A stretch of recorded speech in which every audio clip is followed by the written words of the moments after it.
시청자 여러분 그리고 장병 여러분 안녕하십니까? 국방 뉴스를 전해드립니다. 해군의 차기 상륙함 1번함인 천왕봉함이 정식 해군 함정으로 취역했습니다. 천왕봉함의 취역으로 우리 군은 입체적인 상륙 작전이 가능해졌습니다. 정상윤 중의 보도입니다. 해군의 차기 상륙함 천왕봉함의 취역식이 1일 진해에서 열렸습니다.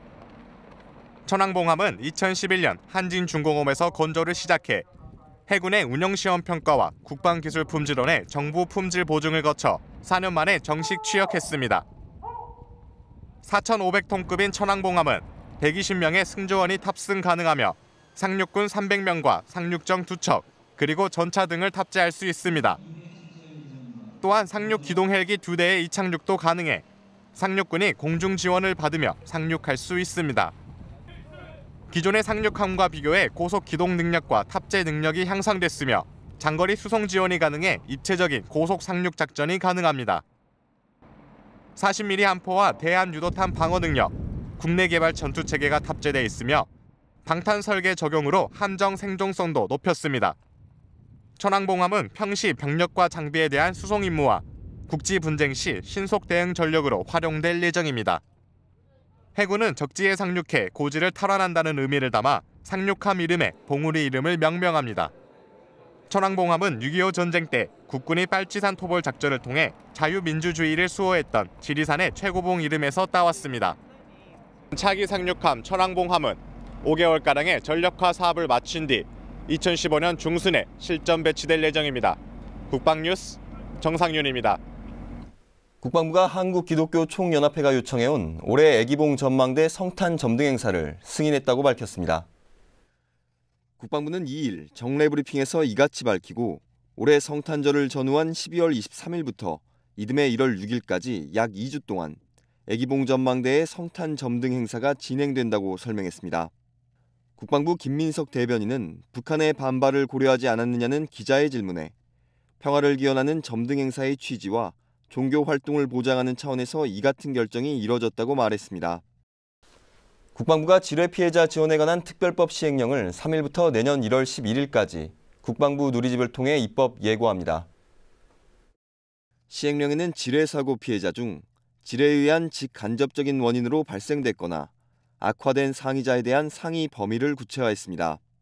또 피해자 지원 심의위원회에 피해자와 유족 여부를 판정하는 실무위원회를 두도록 하고 위원회에 속하는 해당 인원의 직책을 규정했습니다.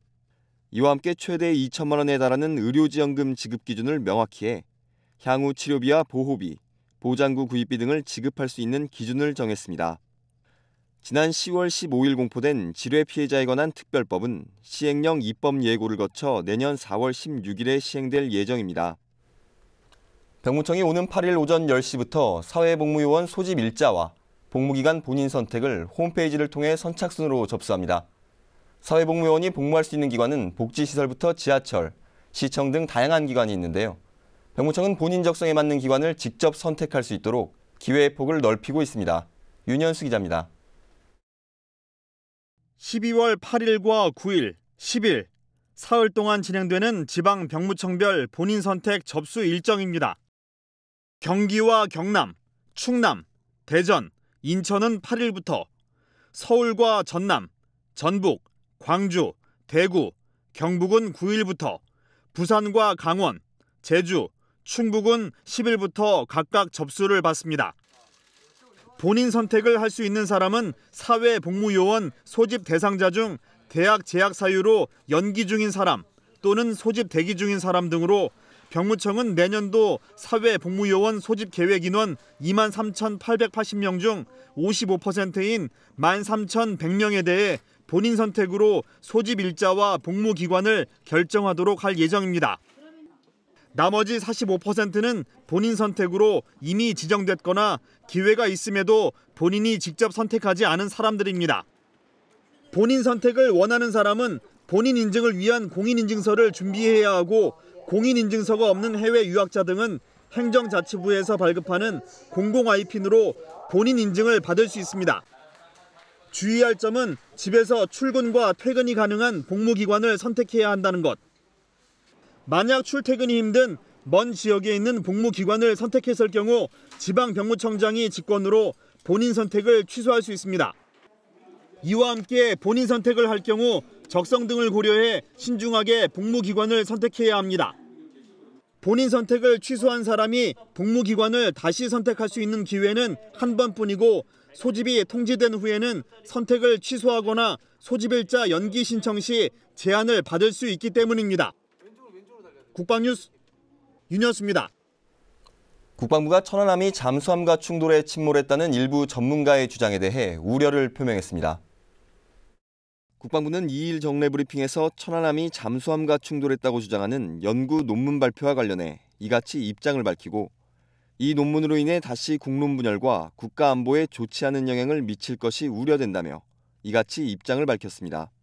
국방부는 그러면서 2010년 당시에도 내부 폭발설과 좌초설, 충돌설 등 과학적으로 설명 근거가 부족한 주장들이 있었지만 당시 국내외 전문가들로 구성된 민군 합동조사단에 의해서 국제적 수준으로 객관적이고 과학적으로 조사를 했다며 조사 결과 북한의 어뢰에 의한 피격으로 침몰됐고 버블제트에 의한 침몰이었다는 것을 명백하게 과학적으로 밝힌 바 있다고 설명했습니다.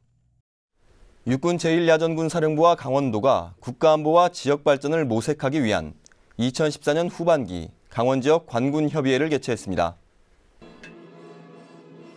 협의회에는 제1야전군 사령관과 최문순 강원도지사를 비롯해 강원도 내 18개 지자체장들과 1야전군 예하 군단, 해군 제1함대, 공군 전투비행단 등 주요 지휘관과 참모 100여 명이 참석했습니다. 지금까지 약 7년째 이와 같은 협의를 하고 있습니다. 강원도를 이끌어가는 우리 여러분들과 또 강원도를 지키는 우리 1야전군이 그동안 한 몸이 되고 한 마음이 되어서 이렇게 지내오지 않았나 이렇게 생각을 합니다.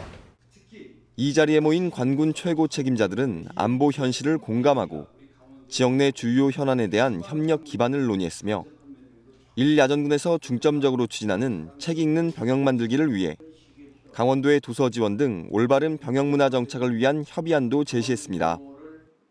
특히 올해 신설된 제1회 자랑스러운 강원 국방상 시상식에서는 육군 22사단 최영환중령과 육군 3사단 김규웅 소령, 공군 18전비 이유섭 상사가 수상의 영예를 안았습니다.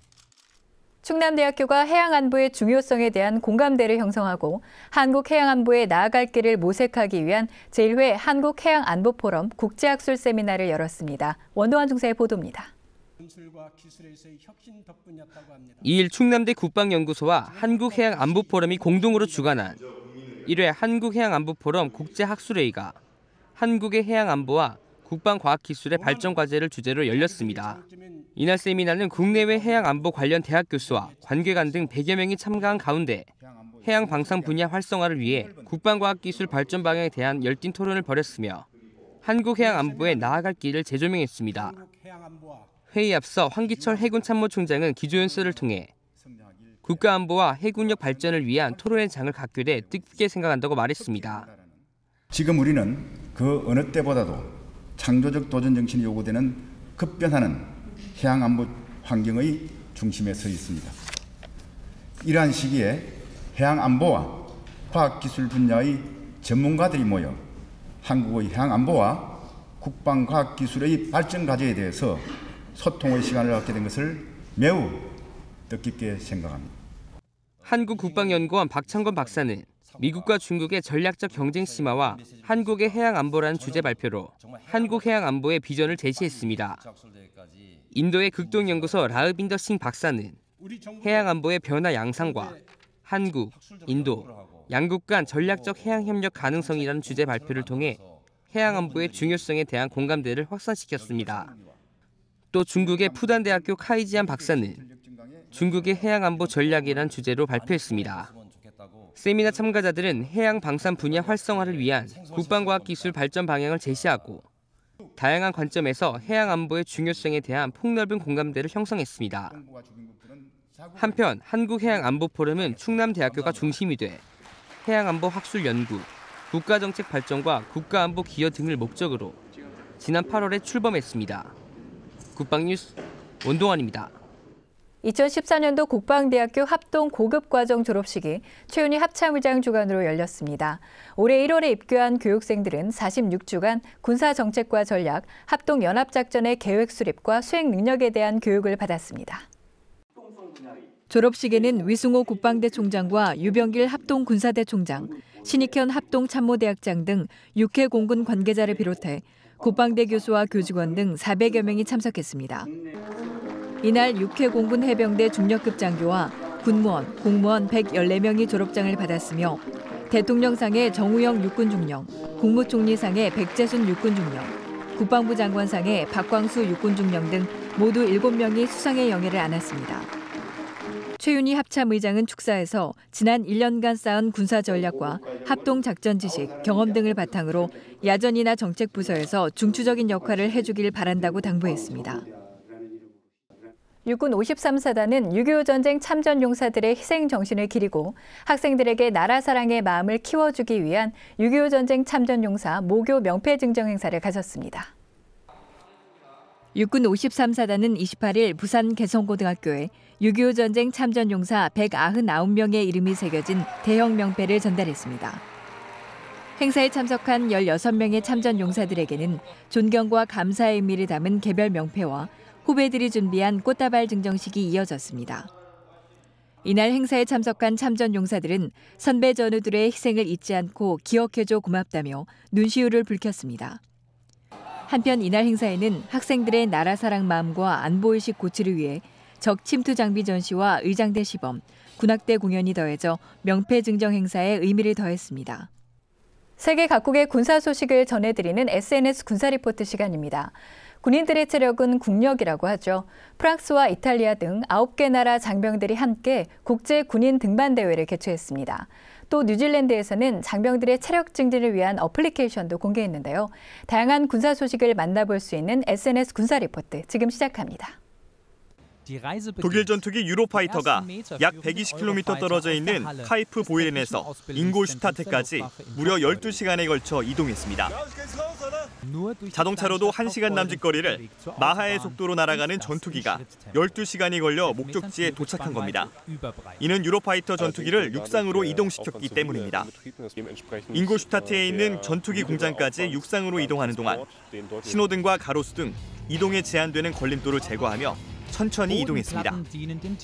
유로파이터 전투기는 카이프 보이렌의 공군기술교육센터에서 항공기 기술자에 대한 교육장치로 일정한 기간 동안 사용된 후 교체됩니다.